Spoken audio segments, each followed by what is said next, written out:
বন্ধুরা, আজ আলোচনা করব ভোট কাকে দেওয়া যাবে আর কাউকে দেওয়া যাবে না এই প্রসঙ্গে। চলুন মূল আলোচনায়। ইসলামের দৃষ্টিতে ভোট একটি আমানত। প্রতিটি মানুষ সৃষ্টিকর্তা মহান আল্লাহ তাআলার পক্ষ থেকে কোনো না কোনো বিষয়ে দায়িত্বপ্রাপ্ত। প্রত্যেকে একে অপরের প্রতি কিছু দায়িত্ব বা কর্তব্য ও দায়বদ্ধতা রয়েছে। এই দায়বদ্ধতার বিষয়ে কিয়ামতের দিন প্রত্যেকেই জবাবদিহিতার সম্মুখীন হতে হবে।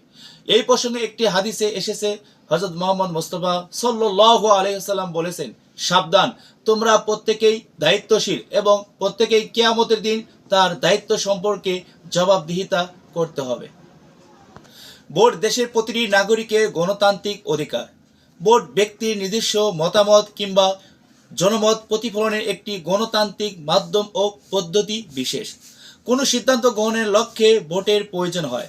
রাজনীতিতে ভোট এমন একটি পদ্ধতি যার মাধ্যমে একজন প্রার্থী গণতান্ত্রিক পন্থায় সরকার ব্যবস্থার কোনো না কোনো বিষয় পর্যায়ে জনপ্রতিনিধি হিসেবে নিয়োগপ্রাপ্ত হন। কারণ ভোট একটি মতামত, একটি রায় ও সাক্ষ্য বিশেষ। এটি মহান আল্লাহ তাআলার পক্ষ থেকে বান্দার নিকট গচ্ছিত আমানত।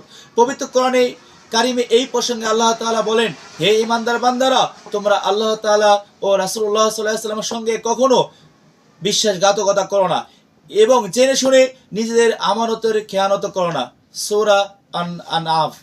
ভোট প্রদানের অর্থ হলো দেশ ও জাতির সার্বিক উন্নতি ও অগ্রগতি ও কল্যাণের লক্ষ্যে নিজের সমর্থন ও সাক্ষ্য দেওয়ার মাধ্যমে কোনো ব্যক্তি বা দলকে নির্দিষ্ট সময়ের জন্য মনোনীত করা। তবে এক্ষেত্রে ইসলামে কিছু বিধি নিষেধ রয়েছে। পবিত্র কোরআন কারিমে আল্লাহ তাআলা বলেন, তোমরা আল্লাহর জন্য সত্যের সাক্ষ্য প্রতিষ্ঠা করো। সূরা আত-তালাক। আল্লাহ তাআলা আরো বলেন, হে ঈমানদারগণ, তোমরা ইনসাফের সঙ্গে আল্লাহর জন্য সাক্ষী হয়ে দাঁড়াও। সূরা আন-নিসা।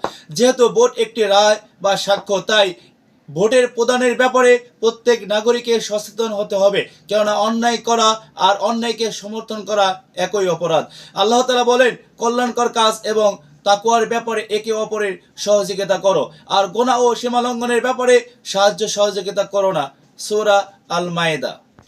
ভোট প্রদান বা সমর্থনের মধ্য দিয়ে একটি দেশ ও জাতির ভবিষ্যৎ নির্মিত হয়। সুতরাং প্রকৃত সৎ, যোগ্য, নিষ্ঠাবান, মানবদরদী, সমাজসেবক, খোদাভীরু প্রার্থীকেই সমর্থন করতে হবে। অন্যথায় অসৎ, অযোগ্য, প্রতারক, আল্লাহ বিমুখী প্রার্থীকে ক্ষমতার মসনদে সমাসীন হলে শুধু সেই নয়, গোটা সমাজ, দেশ ও জাতিকে ক্ষতিগ্রস্ত করবে।